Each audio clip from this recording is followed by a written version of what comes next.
Garcia licenziato, fa un passo avanti per Tudor, proposta del Napoli.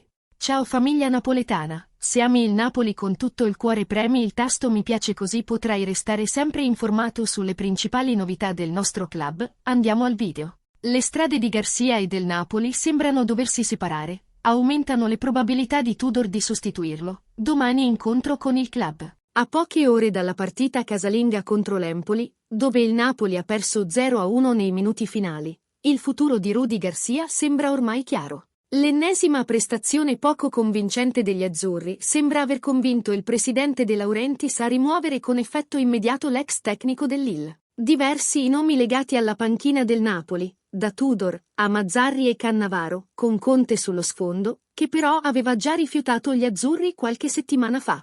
Nelle ultime ore, però, Igor Tudor sembra aver recuperato posizioni e ora è davanti a tutti gli altri candidati. Domani incontro con Tudor, la proposta dell'azienda. Secondo il portale calciomercato.com, De Laurentiis interromperà ufficialmente la relazione con Garcia non appena avrà in mano l'accordo con il suo sostituto. Un accordo che potrebbe concretizzarsi già domani. Domani, infatti, spiega il portale, avrà luogo il primo incontro di Tudor con l'azienda.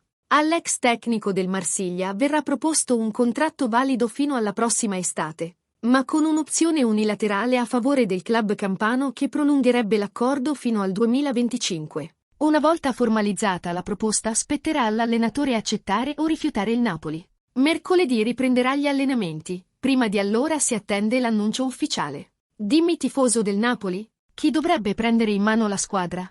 Lascia il tuo commento al video e iscriviti al canale, perché è molto importante per la nostra squadra. Forza Napoli!